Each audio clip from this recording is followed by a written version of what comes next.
Hey guys, Attorney Walter Hnot. I want to get into this real quick, and this is incredibly important. I want to spend some time on it. But basically, what's happened is this.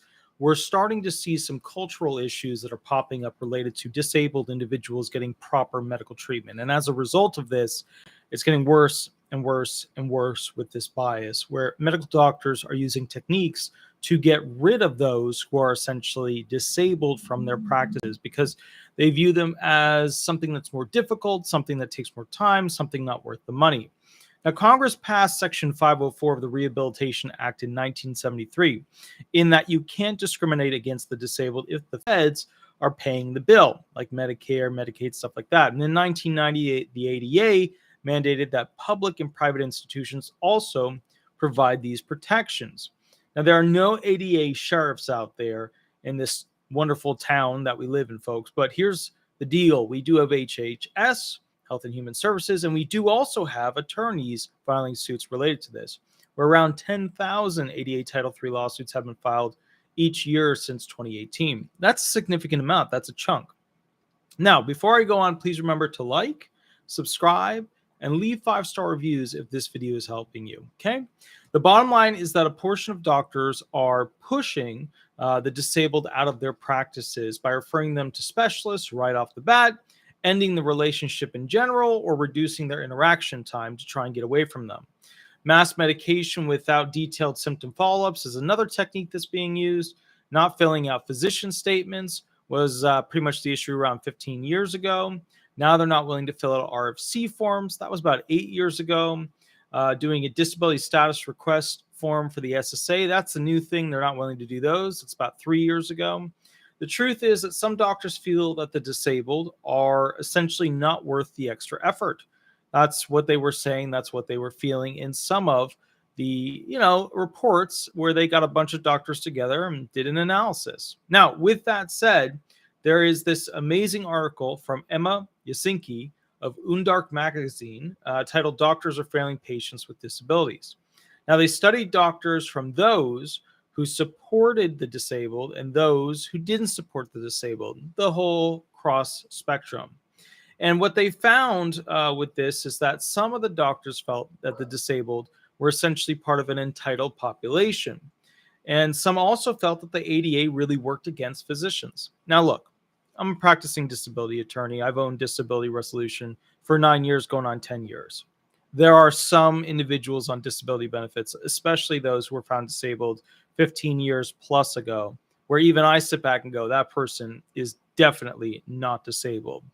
But remember, the bias is changing more towards the impairments being more and more and more severe. What we call in law is basically the doors of the courtroom are closing more and more. You have to be significantly more disabled nowadays than you were 15 years ago. In fact, a lot of the people who are on disability benefits from 15 years ago would not be found disabled even today. That's a very wow moment. Okay. Now, they studied doctors from those who had these thoughts, and they looked at the different law. They looked at what was being applied, what could be helpful. The bottom line is this: training for these doctors, competency training, that would be a good thing. It's not in existence. Okay. Hanging signs in exam rooms with patient rights, having adjustable tables for disabled claimants, wheelchair accessible scales, right? For weight, getting the weight. Less than 20% of the offices have the scales or the special tables. And the point that I'm making here is that this is a fix, something that could be easily fixed in a short period of time. And as a result of that, it's a low-hanging fruit detail. This is something Biden could very easily sink his teeth into, get some quick brownie points with the disabled, and bottom line, let's call it like it is, it's low-hanging fruit. It's easy to do. It's easy to legislate. He could do an executive order on this, okay? We'll see if he gets interested in it. It's an easy one. We're not talking about benefit boosts here. We're not talking about a fourth stimulus here. We're talking about making sure that doctors treat the disabled in an unbiased manner. That's what we're talking about. In particular, from what I've personally seen, I've seen bias is strongest against those with intellectual disabilities, obesity, fibromyalgia, substance abuse disorders, undiagnosed cognitive function limitation disorders, bipolar disorders, genital disorders, and elderly impairments discovered in youth patients. So, like, we expect that impairment to show up in somebody who's 60, but lo and behold, this 20-year-old has it. I think one of the points in particular that I'm surprised to see in a write-up like that paper, that article that I referenced there, is that the doctors, and they were talking about this, and I agree with it, should be paid more when you have patients with impairments that require more time. Most people think, well, have the person just do some extra visits, but that's not thinking it through. The reality is that some clients, they take a 15-minute meeting, quick medication update, any problems, you're good, cool, here's your med, here's your prescription, right? Some people take 15 minutes, 30 minutes, 45 minutes, 60 minutes, 80 minutes, 120 minutes even, right? Per visit.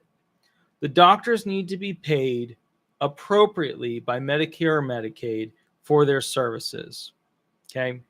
And I want to point out something here. If people who are disabled cost more for the doctors to see them, right, then there needs to be compensation through Medicare and Medicaid to result in that extra need and expertise from the doctor, okay? Now, with that said, if we don't have that, we're going to have more and more doctors leaning towards this bias, this hatred towards the disabled. That's not good. That's a super no bueno class 5 right there. Now, here's the deal. Some people will argue that the doctors should be more open to making less on disabled claimants. As someone who practices law every day in the real world, I need to explain something very simple to you about that point. I, Walter Hnot, via Disability Resolution PA, do not get the easy disability claims. The easy ones go to big box firms like Morgan & Morgan, right? That's the big one in Florida, okay?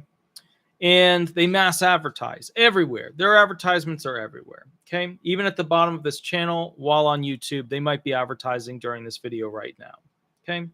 So the point is, the big box firms, through mass advertising, they get the easy disability claims. Okay, I get the harder claims, which makes me work more for less money. My claimants are looking for answers. My claimants found me because they were unhappy with what was already easy to find. They saw the advertisements. They tried that. It didn't work. Now they were looking for something at a higher level, more specialized. Okay. The point is, I don't get paid more for the harder cases unless there's like a fee petition where I get to show that I spent more time or that something was really complex. And the wait game on getting paid for those fee petitions is like 12 months to like 5 years, okay, after the claim is already decided favorably. We won't take claims anymore as a law firm for claimants where the prior representative won't withdraw. A lot of you guys, back in the day, right, when I first started the law firm, a lot of claimants, I'd get them, but they would have some other attorney attached to their claim. And as a result of that, that other attorney, and Morgan & Morgan was one that was a bunch of them, would essentially get a fee, right? They get a percentage of the 25% that got paid to the attorneys. And then, I'd have to, in my opinion, go do some heavy lifting, get it set on track, get it to the hearing, blah, blah, blah, so on and so forth. And, it was always very frustrating for me, but I did it because I needed the money. Now I won't do it, even though I need the money, because it's just not worth it. The amount of work to get the claim done right by my standards. And I'm sure their standards are fine. I'm not going to talk negatively about their standards, but there's a reason they switched to me. And when they did do that, whether it's a big box firm or the one we were talking about there, which is the biggest firm out there, right? They've got zillions of attorneys and yada, yada. The point is, I was making a percentage off of a percentage. I'm not doing that anymore. I make the 25% to the attorney fee, or I'm not going to do the claim. I'm just not going to do it. So we don't take claims anymore. And this stopped 2 years ago for claimants where the prior representative won't withdraw for fees and representation. We do a large amount of work, and then they get a chunk of the fee. And I don't think so. I'm just not doing it anymore. So the point is, lawyers and doctors should get paid based off of the difficulty of something and how much time they have to spend on it. Maybe it takes more time, maybe more specialized staff are needed to complete it, or maybe it's an attorney-only scenario where the staff can't handle it because it's super unique. I want to ask you guys this. What bias have you experienced as a disabled person, right, at the doctor's office? How do you deal with it? And what fix or changes should take place to change the horrifying trend of the disabled being more and more likely to be turned away by doctors? Remember, this started as doctors, basically not wanting to fill out paperwork for the disabled person. Then they wouldn't complete a letter, about the claimant's impairments. Something simple. They won't even do that nowadays for the most part. Then they wouldn't complete a letter about, a basic functional examination. And they became slow about sending out the medical records. Now they're fighting to get more money to send out the medical records. The future is that doctors will constantly flag files to forward people to specialists so that they don't need to see them because they're disabled. And the disabled claimants are tougher to treat than the non-disabled. Disabled people are a quarter of the population at this point. Think about it this way. How far are you willing to drive to find a doctor that won't be biased? Okay. How long are you willing to wait for them to get you into their system? It's horrifying, and it's happening every day. So the point of this whole thing is to say this. The new trend is that we keep hitting a new ledge as to things doctors won't do. We are seeing new practices, new innovative ways for them not to treat that particular patient because it just takes too much money, too much time, too much energy, not enough money. How do we fix this?